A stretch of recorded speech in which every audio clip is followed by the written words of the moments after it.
Welcome back, participants. We are waiting for resource person. We'll start soon.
Participants, we are waiting for Sir, so we'll start the session shortly.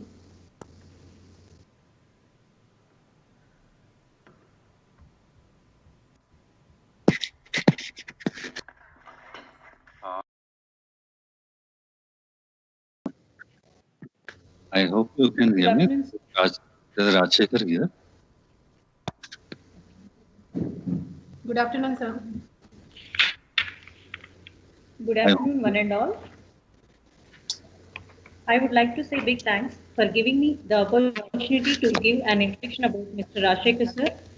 Mr. Rajshekar sir is the director of ACS Technologies Limited. He has been working in the IT industry from last 28 years. He worked with indigenous technology development for government and defense sectors.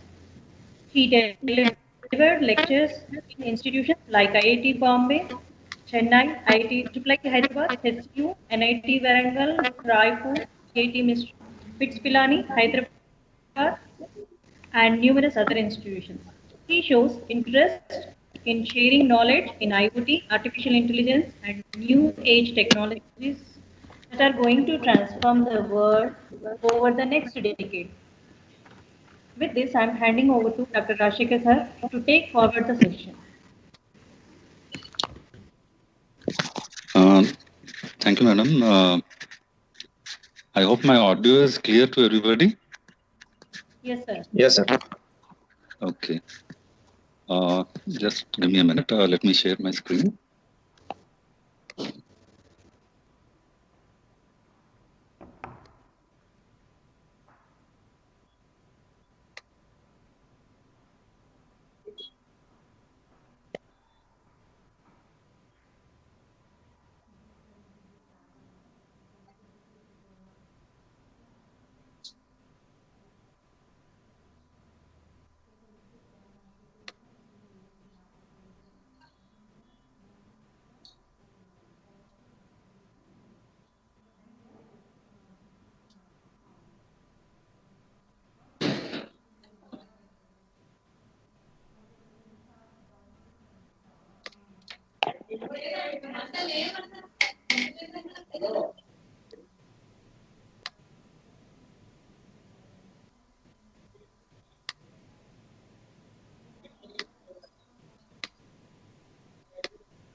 I hope my screen is visible. Yes, sir. It is visible. Thank you. Um, Let me just give you a brief introduction about myself, and this is not a company or corporate presentation, but more of a technology knowledge sharing session. And I thought it relevant that in the background of uh, coming to you, where this is a faculty development program, and we I have in my audience possibly lecturers, associate professors, and professors, and having amongst you all probably a vast teaching experience. Uh, I think predominantly in computer science, information technology, and electronics and communication engineering. I thought it prudent that I should introduce the background of where I come from and where I am presently, and what this specific session objective is. And from there onwards, I would like to present my use case.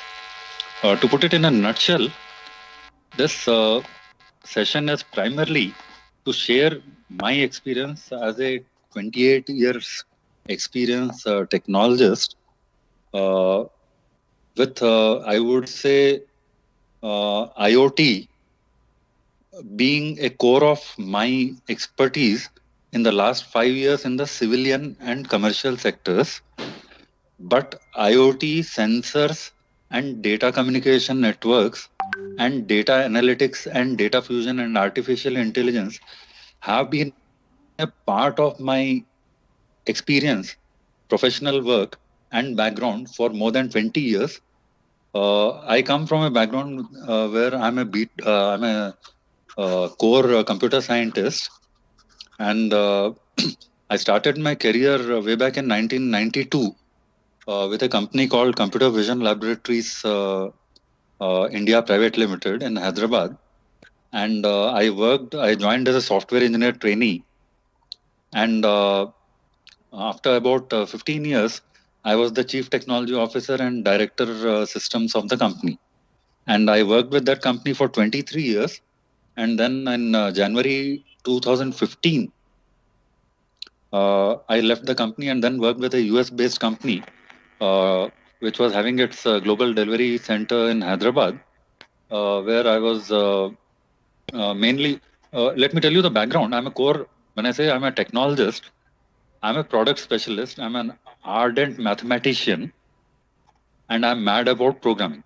In typical terms, this is what is many books and humorously call as I'm the standard nerdy type, the perfectionist who is looking for something and will not stop till I get it. So, in that background, in the first 23 years of my career, our company was focused on developing software products in engineering domain, primarily scientific and engineering domains, in image processing, geographic information systems. And as we moved forward from approximately around 1997 onwards, I started working with military technologies, and therein started my first taste of sensor technologies and communication networks, where over a period of 1997 to 2014 ending, for almost close to 17 or 18 years, I have worked on programs like we were joint development partners with Aeronautical Development Agency for aircraft system maintenance simulators for light combat aircraft, what is now called as Tejas, and also MiG-29 and MiG-21. And that was a technology association in partnership with Aeronautical Development Agency, which is a DRDO organization, and IIT Bombay, which lasted for almost 15 years. And From there on, I moved on to other works. I've worked on Agni, Prithvi, and BrahMos missile systems, both in command and control centers and also in embedded systems and missile navigation and guidance and situational awareness transmission systems. And in between, in the period of 2000 to 2013 approximately, I started my foray into electronic warfare systems, both in communication segment and non-communication. Basically, communication segment deals with voice and data communication, interception, surveillance, reconnaissance, and jamming. And non-voice segment deals with radars and shipborne and airborne detection, radar-based detection, detection of platforms which are either seaborne or airborne, and also there also the scenario is same as in communication. You detect, you track, you jam at the appropriate moment in such a manner that the opposing radar view is totally blanked out. And in between, worked on various electronic systems like direction finding systems, like all of you must have heard of trying to trace out a source of a communication by using triangulation, whether it is radio communication or mobile or satellite communication.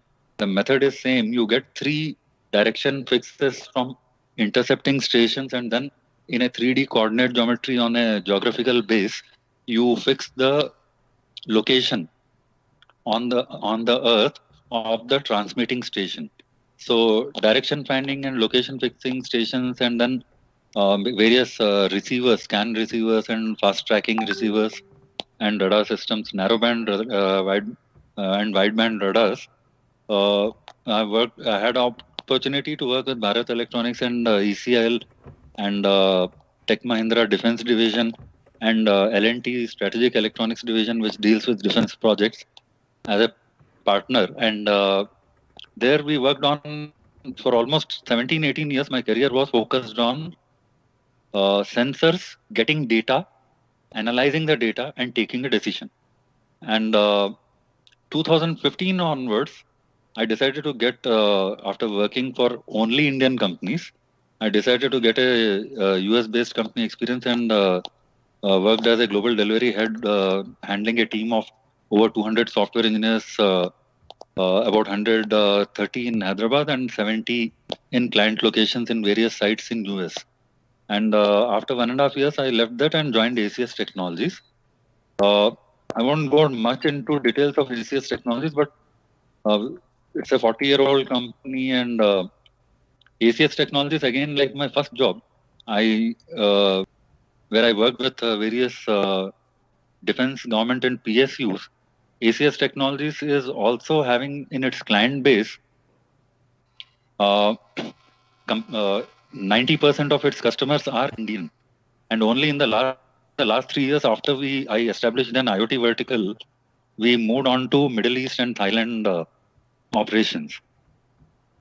So this was the journey of ACS, where it started with government defense banking in the first 20 years, then 15 years in surveillance and software product development. And then in 2016 ending, I joined and we invested heavily into research and development into IoT and sensor technology. And then digital signage, and then we worked with smart cities, and then we developed our own smart home automation, building automation, corporate and campus automation products, which I will touch upon. And not very surprisingly, we also worked with healthcare, smart healthcare with IoT-based systems. To put it in a nutshell, I'll skip this fast because what we are talking only this part, where you are seeing smart IoT technologies, where we have built a platform with home, etc., etc. Let me skip this. As I said, it's not a corporate presentation. of a technical session where the objective is to talk about healthcare and IoT. Though, in the journey on last 28 years, my academic affiliations have been with IIT Bombay, IIT Madras, and with Central University Hyderabad, Usmania University, Kakatiya University, and various NITs, NIT Warangal and BIT Mesra and BITS Pilani Hyderabad campus.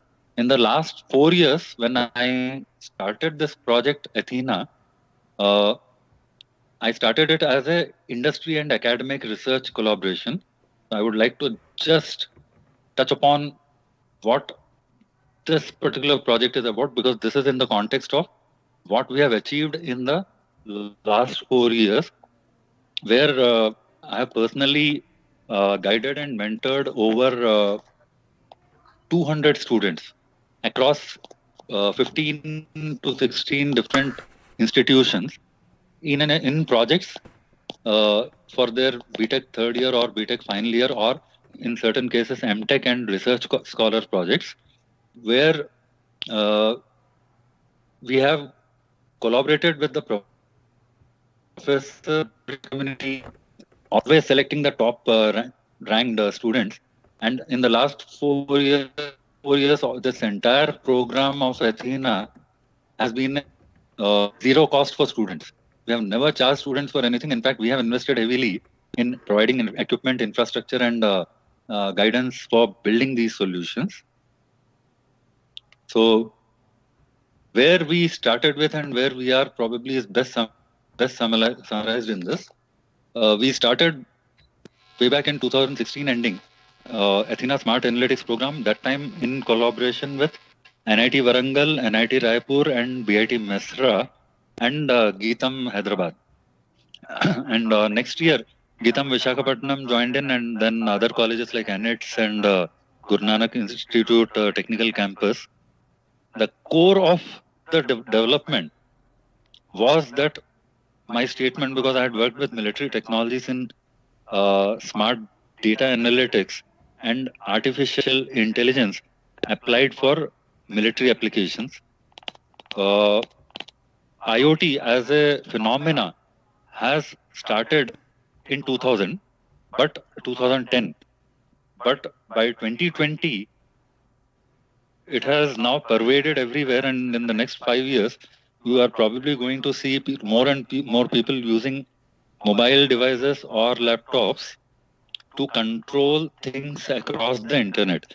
And that connectivity across millions and billions of devices is going to lead to a scenario where data is going to flood all the servers, and whether it is Amazon servers, Microsoft servers, IBM servers, or government cloud, private clouds and VPNs, or banking private servers, data is flooding. Earlier, I remember in my early engineering days, my first computer on which I programmed with basic programming language was a 32 KB RAM BBC microcomputer. 32 KB, please, not MB. And today, 32 KB probably is not sufficient for one video file that you are going to send me on WhatsApp. So we have reached a stage where we used to have PC XT80, and then we used to have servers with way back, I remember in 2005 also, servers having let's say 100 GB used to be a big thing. And in even in 2010, having a 2 terabyte network storage device used to be a huge box. You need a server room and you need a air conditioned area. And today technology is like, I just brought a Dell laptop about a month back, and that laptop, which hardly cost me about 45,000 rupees, is having a 1 terabyte hard disk. Whereas in 2010, I have delivered to my customers 2 terabyte NAS at a cost of 10 lakhs. So that is where everything went. But where did it start from? What are all the technologies which are leading to this particular space? The driving force for IoT is not programming. It is not the cloud. A lot of people ask me, isn't it internet which is driving IoT? I say it is not. It is industry 4.0. Industry 4.0 has an interesting connotation. When I say industry 4.0, it is neither computer science, it is not mechanical engineering, it is not commerce, it is not marketing, it is not healthcare, it is industry as a whole. Industry 4.0 is an evolution where more and more systems in every domain, be it banking, be it finance, be it insurance, be it aviation, be it transport and logistics, be it something as simple as your Amazon online delivery person, or something like Amazon your warehouse in Bangalore, which has got automatic sorting conveyor belts where more than 1 lakh packets received from across the country are sorted and pushed into different slots on different belts into different bagging units, which will go to different areas of Bangalore, or they will be sent onwards to another city. So all these industries have driven this need to go beyond a server, and that led to cloud computing being started. And when cloud computing started, now obviously one of the reasons cloud computing succeeded was because the internet succeeded. Internet took the IT world by a storm, I should say, by a cyclonic storm by year 2000. And then by about 2007, 8 and 9, the data centers and all of those slowly started getting replaced with cloud computing. And by 2015, much of the industry, not only computer industry or IT industry, most of the industries realized that having hardware infrastructure for a big corporate or for a big campus or institution or a industry or a factory doesn't really make sense when you can have secure applications, not just one, but a bouquet of applications on the cloud, for which you are paying only on use in a software as a service model, or you are building your applications in a platform as a service model. So cloud computing became successful, and that led to web applications, and then mobile took over. In early days, I don't know how many people remember year 2000, where having a mobile used to be a status symbol. Today, mobile is there with even a beggar.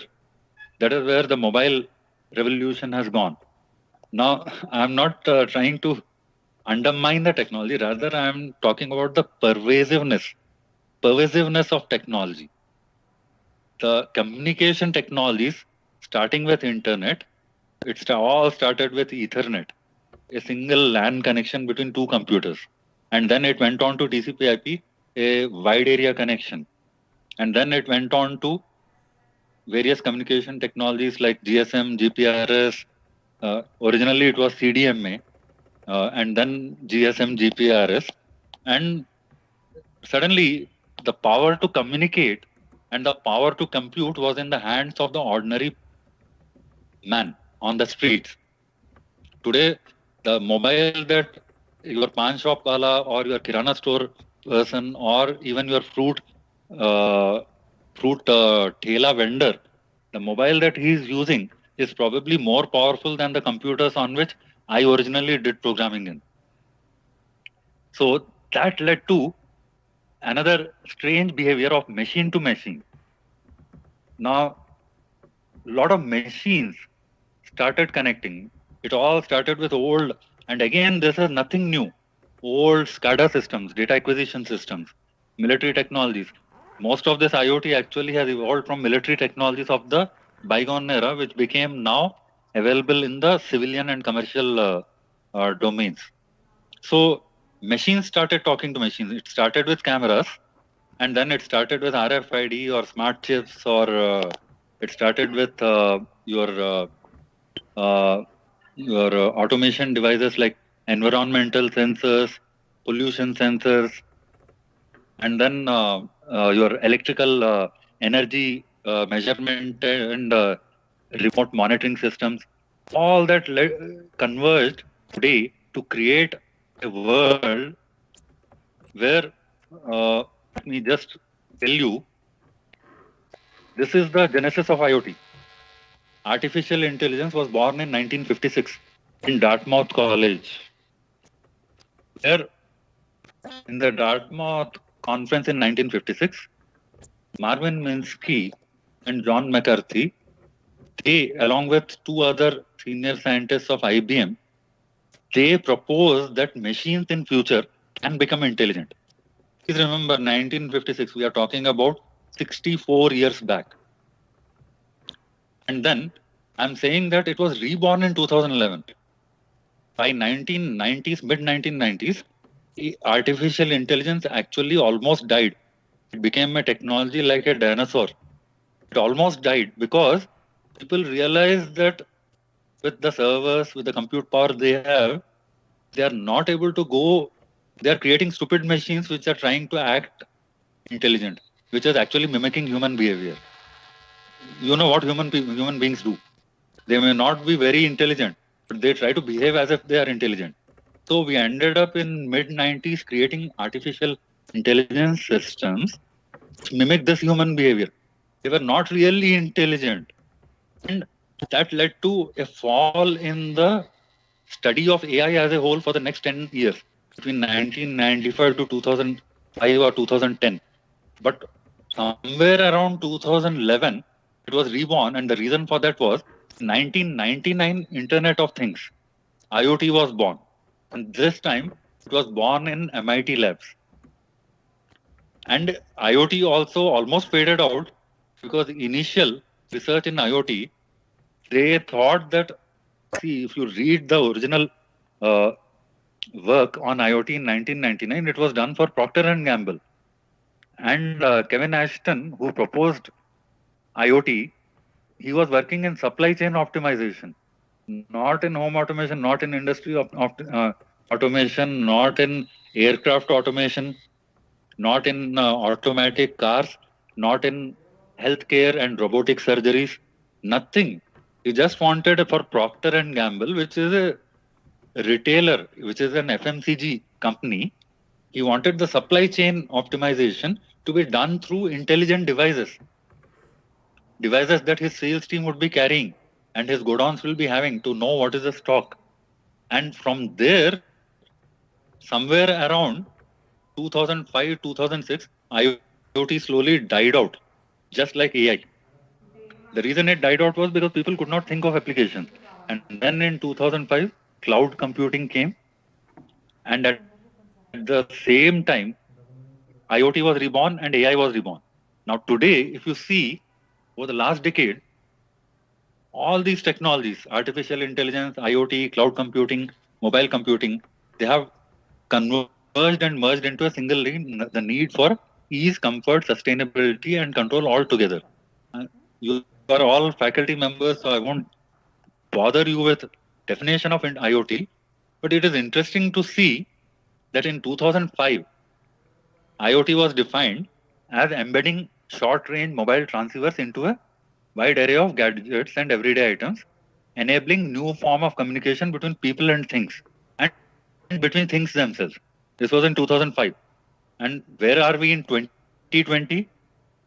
In 2020, IoT has definition is things having identities and virtual personalities operating in smart spaces using intelligent interfaces to connect and communicate within social, environmental, and user contexts. Right? And the future is here, 2020. Artificial intelligence, IoT, big data, blockchain, machine learning, deep learning. And it will be a war going forward in the next decade, smart machines versus smart people. Because today, we are able to prove as a computer science fraternity, we are able to prove that there are many things that machines are capable of doing better than human beings. This was not possible in 1995, 25 years back. Machines could do things faster, but not better. They could never understand the social nuances of the application. Like, for example, I'll tell you a simple example which every one of you must have faced. You have today Google Home, Google Voice based apps, or Alexa, Amazon Alexa voice based apps. So you talk to your Google Assistant, and Google Assistant responds to you pleasantly. Right? Earlier, 20 years back, people tried it. First, there was voice and speech recognition issues. After that, what they were able to do is you tell a machine to switch on something or to send a mail, it would do. That is the end of it. The machine had no social identity. But today, if you say, "Hi Google," Google will talk back to you and say, "Hi Rajshekhar, how are you doing? Hope your day is going great." Right? And you ask, "Hey, what is the temperature outside? Is it going to rain outside?" Then Google Assistant knows that you are in Hyderabad. It knows what is the weather condition. It can search in the web and find out. And then it very pleasantly tells you that no, today is going to be cool, maybe around 20 degrees to 24 degrees during the afternoon. And there'll be a cool breeze and mild clouds, but no rain. So you can, and see, what has happened is over the last 20 years, machines have become not just intelligent, they have become aware of social behavior. They have become aware of user context. Right.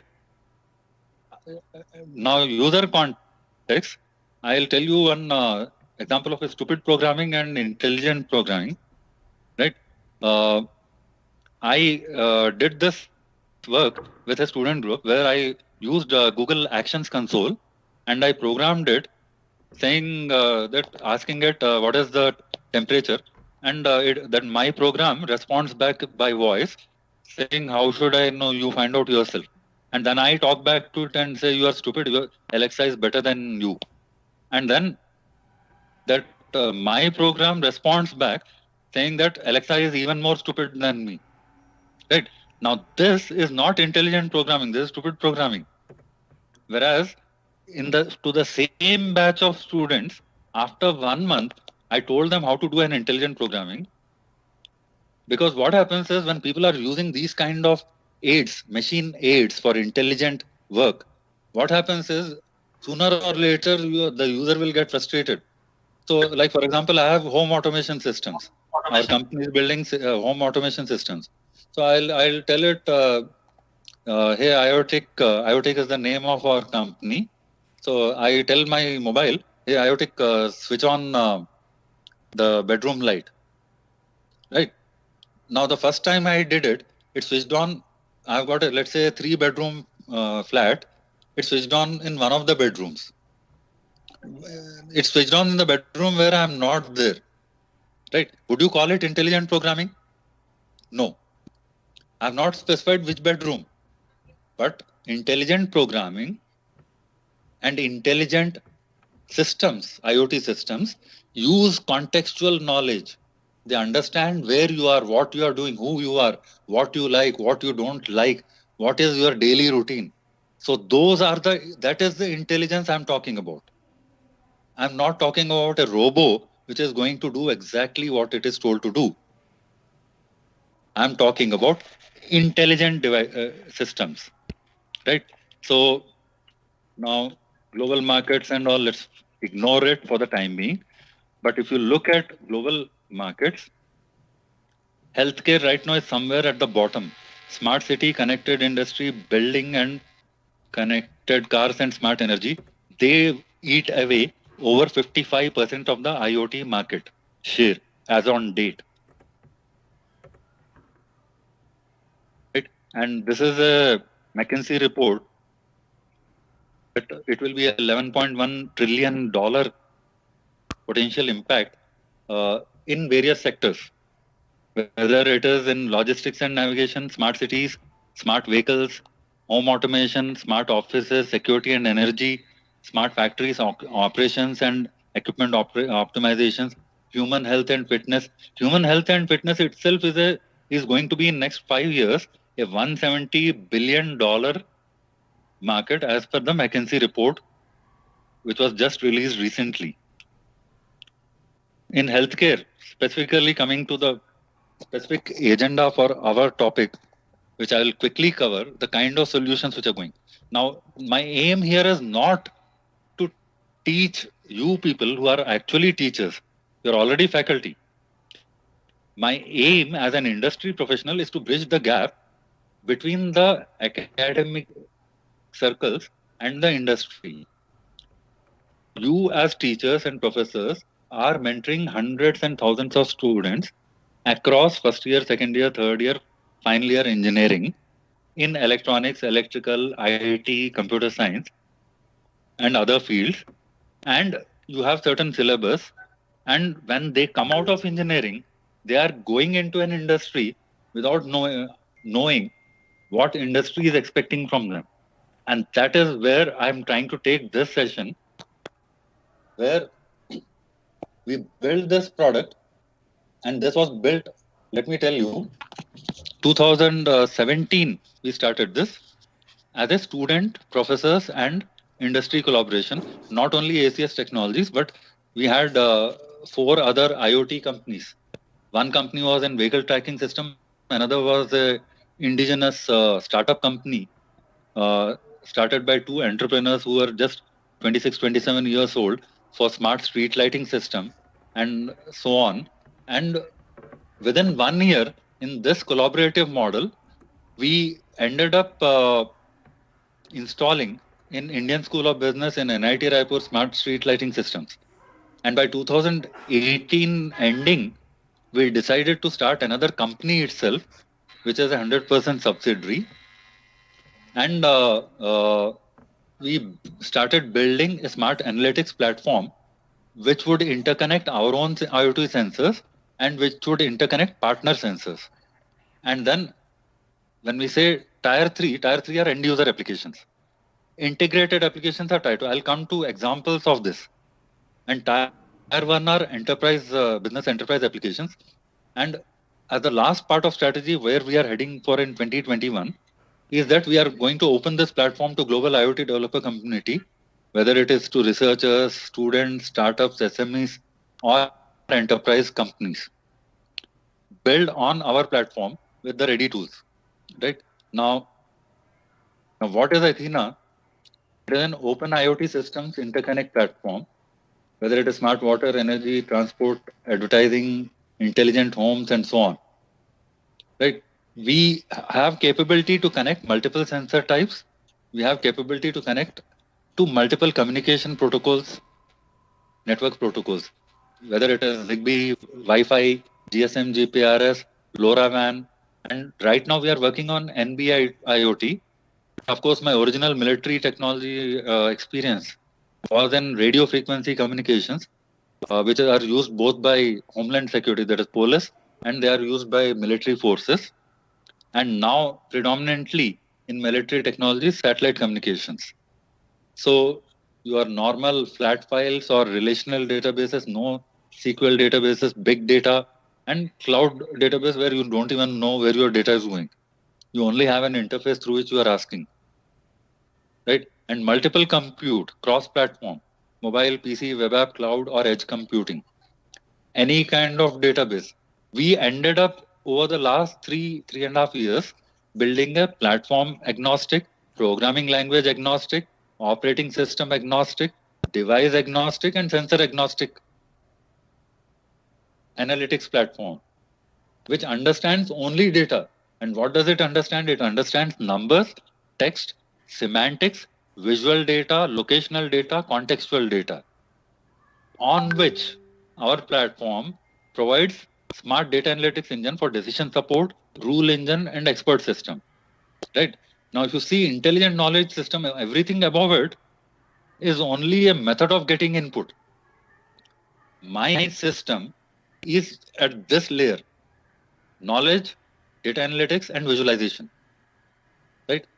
So typically in an IoT software platform, this is the architecture where you have cloud-based systems which are server-based high compute. Then you have edge-based systems and you have sensors. Many of the sensors today have local computing power.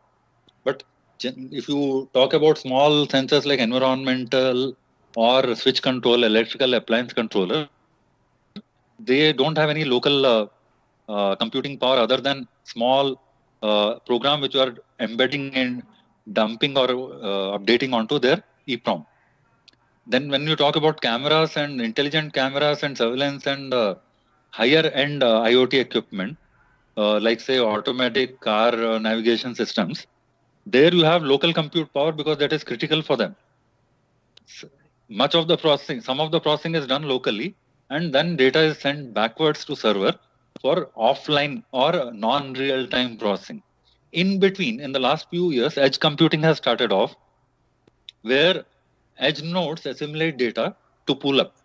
The need comes from the fact that if I'm developing an application for a smart home, my home will have not more than 15 or 20 sensors.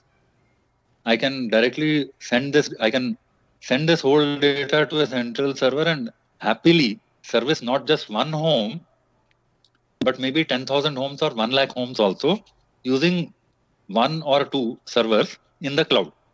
But when we did the work for L&T Smart City in Hyderabad, where our company installed the Hyderabad and also in Visakhapatnam on a pilot basis, where we have a 10,000 CCTV camera network, which is connected to the police command and control. The work was awarded to L&T and subcontracted about 60% to our company. Now, when we are talking about 5,000, 6,000 cameras streaming 24/7,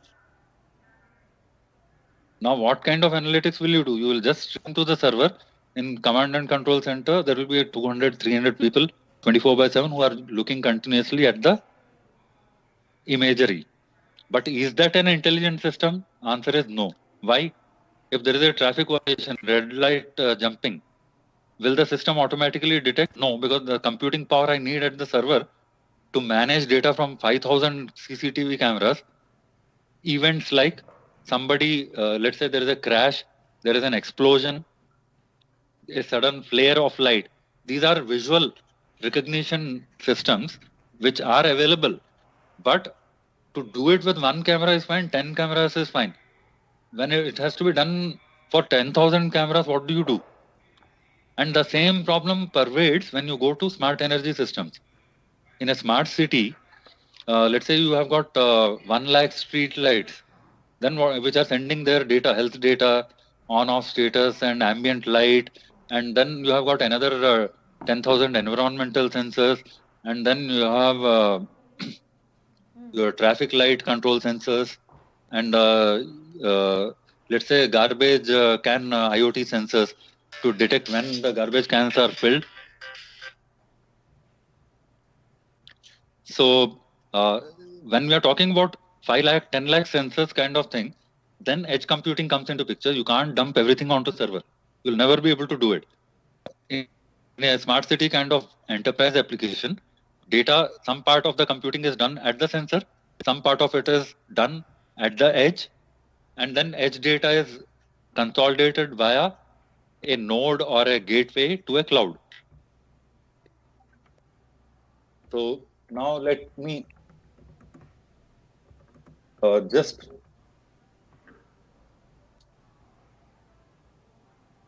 to put it in a nutshell about I talked about tier 3, tier 2 and tier 1 apps. See, IoT has 4 predominant layers. One is the sense and identification layer, where you have the sensors and devices, the things. Then you have the network construction layer, where there are different kinds of networks which connect the sensor to the information processing center. Like it could be a data center or a cloud or whatever, and then search engine, smart decision, information security, data security, and data mining comes into this. And integrated applications are at the top layer. Now, this is integrated. 4th layer is where the AI, machine learning, and deep learning comes in. At the 3rd layer, you are only taking information and giving alerts and consolidating everything and giving visualization. But it is at the 4th layer that truly smart and truly intelligent systems are being created. Now, when we talk about our own company sensors and tier 3 applications, we have got electric switch controllers, dimmers, smart remote, plug, and so on. Let me just go through very fast. And these are the tier 3 applications like IoT blood oximeter, pulse monitor, thermal scanner, and DICOM is a medical standard for integrating to all your medical equipment like your current day digital X-rays, 2D, 3D echo, and scanner and your CT scan and such equipment. So you will observe that we have we have got energy, environmental, and we have got industrial sensors like motor controllers and smart gates and all are industrial power electronics devices. And we have got healthcare devices, and we have got applications in tier 2 and tier 1. Smart health applications, smart security, smart water, smart safety application. Let me just, this is just a quick dashboard of some of our applications get into. Let me just take you through a specific case and experiences. I'll tell you one tip just to give a break from the monologue of talking about. Let me talk about one interesting observation over the last 2 decades that I have. That anything made in India first succeeds outside of India, and anything made outside of India is absorbed and adopted very fast in India. So what we did was, we had 2 challenges. One was the technology challenge to build healthcare IoT systems, which we crossed very quickly in 2017, 18, and 19. By mid 2019, and then the challenge was to sell an Indian product in India, which our marketing team said, sorry boss, it won't work. So what did we do? We just went to Thailand and then discussed with Naresuan University in Thailand, which is promoted by the royal family of Thailand. The king is the benefactor of that particular university, and that university is the consultant to government of Thailand for their smart city and other including for healthcare. Thailand has got a e-healthcare 4.0 roadmap, where over the next 5 years they are looking at creating one of the best healthcare infrastructures in the world. Right? As it is today, you'll observe here that 927 government hospitals are there and 363 only private hospitals. Let me tell you, there people will go to private hospitals only when they are multimillionaires. The 927 government hospitals that Thailand has are as good as Apollo, Care, or Yashoda Hospital, or any private hospital in India.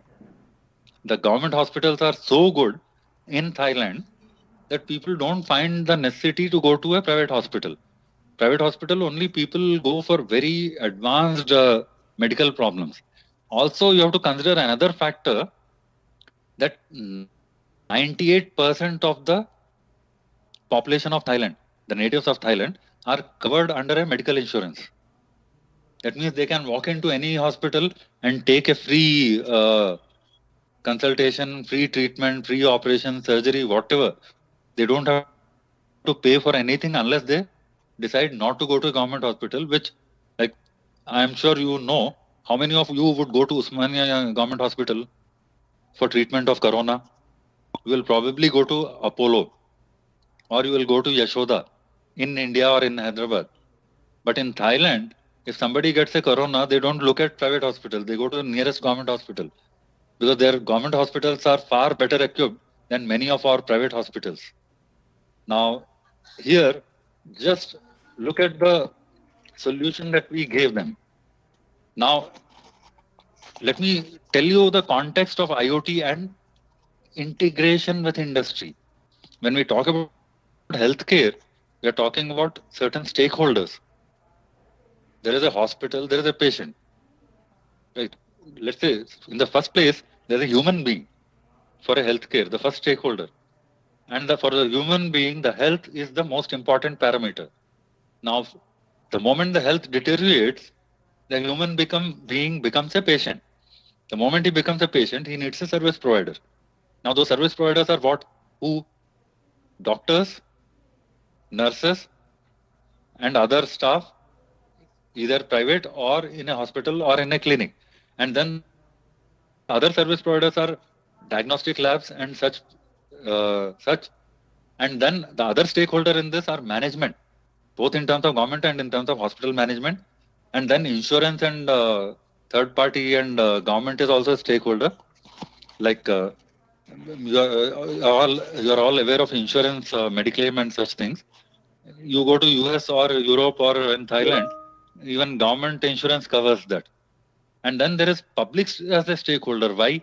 Because in healthcare, many a times, public act as a donor, whether it is for blood or organ or otherwise.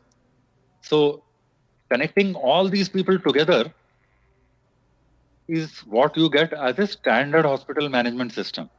Now, from this standard hospital management system, how do you, I won't get into details of this. I think this is a given thing that your pharmacy management, material management, HR payroll, inpatient, outpatient, blood bank management, ambulance management, these are part of technology which have been there in the last 20, 30 years. Nothing new in it.